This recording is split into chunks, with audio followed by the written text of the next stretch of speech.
Keputusan undian adalah seperti berikut. Bersetuju 111, Takbir!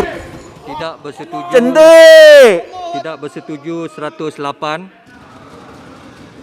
dan tidak hadir 1. Alailan muat, maka rang undang-undang ini disetujukan untuk dibacakan kali yang ketiga dan diluluskan sekarang.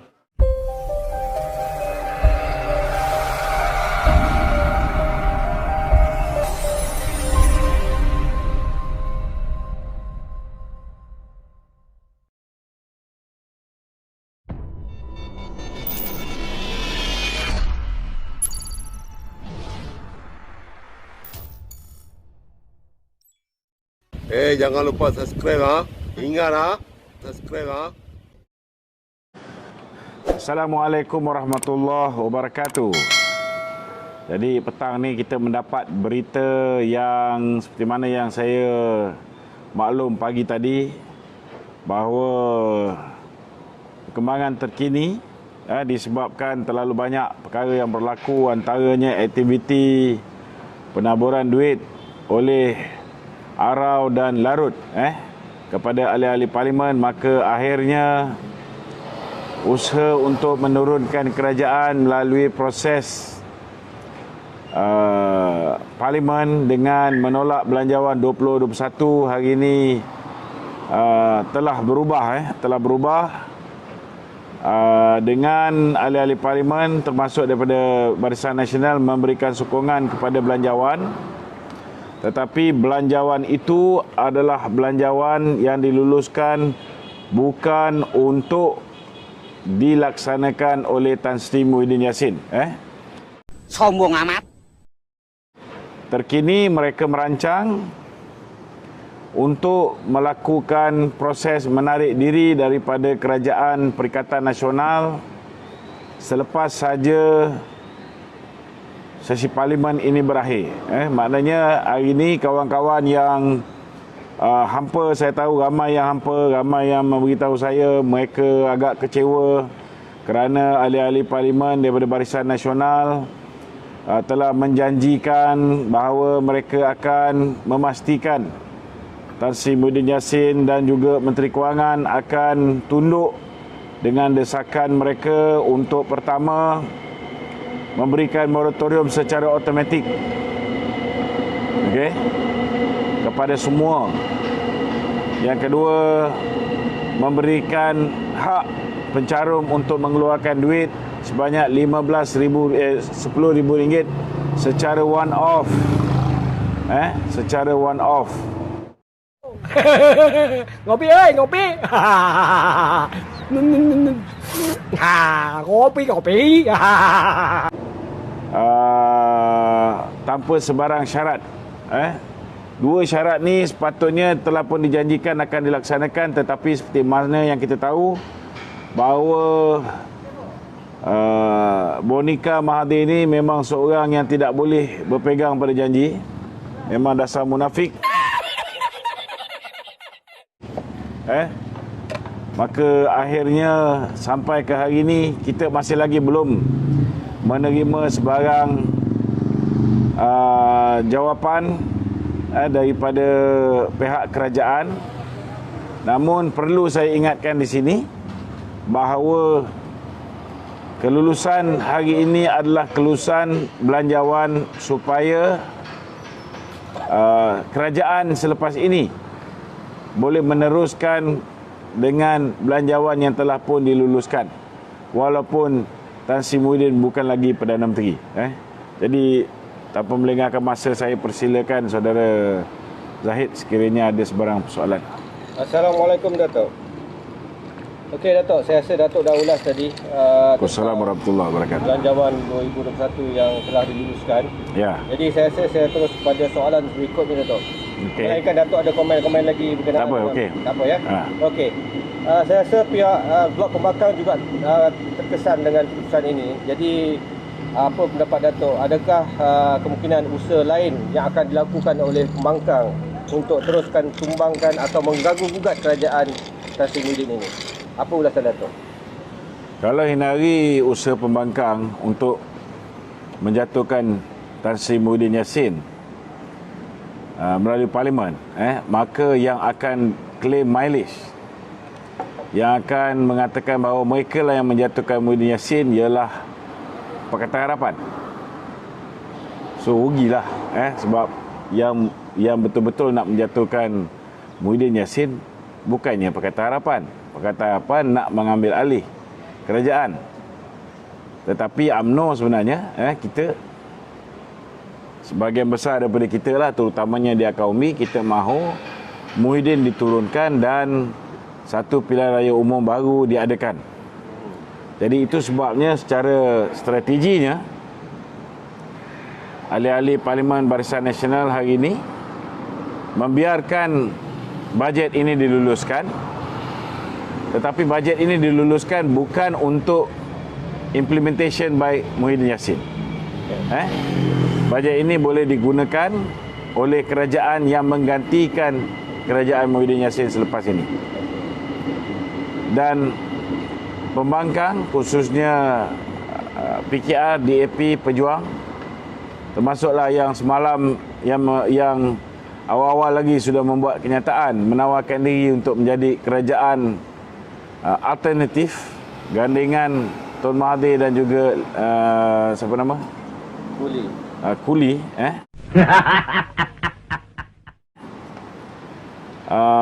Tak boleh nak claim bahawa mereka yang menjatuhkan Tan Sri Muhyiddin Yassin. Tetapi bila selesai saja sidang parlimen ini, maka bersiap sedialah Tan Sri Muhyiddin Yassin untuk kita rehatkan daripada pesada politik negara. Kerana bila-bila masa daripada sekarang, ahli-ahli yang hari ini memberikan sokongan kepada beliau di dalam Perikatan Nasional, sudah pun tidak lagi terikat dengan nasihat ke bawah duli tuanku untuk meluluskan belanjawan. Nampaknya ahli-ahli Parlimen Barisan Nasional menghormati titah ke bawah duli tuanku dan mereka telah menerima nasihat tuanku untuk meluluskan belanjawan. Namun jatuh bangun negara selepas ini, siapa yang bakal menjadi pucuk pimpinan akan ditentukan bila-bila masa daripada sekarang.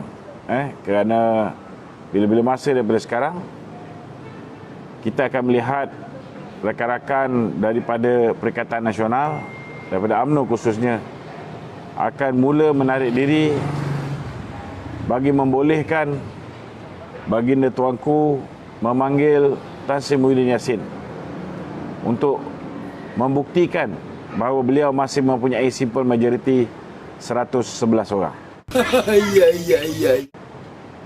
Ini dua perkara yang berbeza. Kalau sebelum ini kita mengharapkan supaya Muhyiddin dijatuhkan dengan penolakan belanjawan, tetapi strategi terkini pihak Barisan Nasional khususnya BNBBC ialah kita luluskan dulu belanjawan dan selepas itu baru kita urus sama ada mahu membiarkan Muhyiddin Yassin terus memerintah negara ini ataupun tidak. Sombong amat. Okey. Okey, Dok, sebelum saya teruskan kepada soalan yang berikutnya. Ya. Okey, ini ada sikit kaitan dengan belanjawan juga ya. Okey, sebelum ni kita mengharapkan belanjawan ditolak supaya dua permintaan rakyat terhadap KWSP itu ditunaikan. Jadi harapan rakyat Dato', walaupun belanjawan telah ditolak, agak-agak KWSP mungkin akan pertimbangkan ke tidak? Okey, dengar sini. Ini saya nak beritahu jangan salah anggap. Belanjawan sepatutnya dalam tu tidak ada tentang moratorium. Dalam belanjawan juga tak sepatutnya ada tentang kelulusan KWSP. Jadi, rakan-rakan yang masih lagi mengharap pasal moratorium dan KWSP ni, saya nak beritahu, sebaik saja kerajaan Muhyiddin ini tumbang selepas ini, bila-bila masa daripada sekarang, tunggu saja pengumuman, maka kerajaan baru nanti sama ada kerajaan interim ataupun worst case scenario mungkin wujud satu kerajaan baru, kita tak tahu lagi. Ini bergantung kepada baginda tuanku. Kerajaan baru itu boleh mengambil keputusan untuk mewajibkan pihak bank memberikan moratorium wajib selama 6 bulan. Ini tidak perlu kelulusan parlimen. Kerajaan baru juga boleh mengumumkan semua pencarum KWSP dibenarkan untuk mengeluarkan maksimum RM10,000 daripada akaun satu KWSP mereka. Ini juga tidak memerlukan kelulusan parlimen ataupun kelulusan belanjawan. Jadi kena faham dengan jelas. Harapan kita masih ada. Selagi ada orang di dalam kabinet tu, di dalam kerajaan ataupun di dalam parlimen yang masih lagi memperjuangkan nasib rakyat macam Datuk Seri Najib, yakinlah bahawa insya-Allah apa yang kita hajatkan itu akan ditunaikan oleh kerajaan baru. Kalau kerajaan baru juga sama zalim macam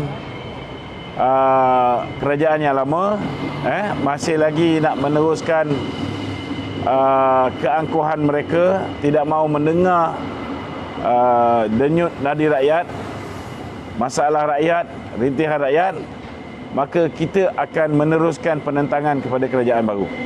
Itu jaminan yang saya boleh berikan.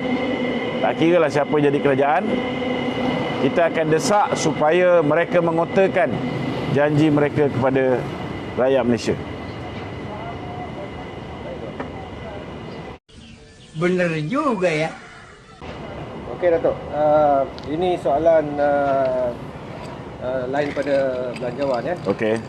Okey, kita ada baru-baru ni kita ada dengar ahli dan penyokong PAS yang diketuai oleh Setiausaha Kerja PAS Pusat Muhammad Khairul Anwar hari ini mengemukakan memorandum 6 perkara dari akar umbi parti. Antaranya mendesak Presiden dan kepimpinan PAS agar mengkaji semula kerjasama dengan Bersatu dan Perikatan Nasional dan minta agar PAS memperkukuhkan kerjasama MN dalam menghadapi PRU15 nanti. Apa pandangan Datuk mengenai memorandum ini? Saya bersyukurlah kerana kalau Setiausaha Kerja PAS tu maknanya orang yang dilantik oleh Taqiyuddin sendiri kan. Kalau ada Setiausaha Kerja PAS sendiri mengepalai satu pasukan menghantar memorandum mendesak supaya kepimpinan PAS menjauhkan diri daripada Perikatan Nasional, maknanya ada juga orang macam kita di dalam PAS. Alhamdulillah. Kalau kita berada dalam UMNO, kita menggesa supaya UMNO menjauhi Perikatan Nasional, khususnya PPBM. Rupa-rupanya di dalam PAS pun ada pihak yang dekat dengan geng Publica Taqiyuddin ni, tetapi mereka mendesak supaya PAS menjauhkan diri daripada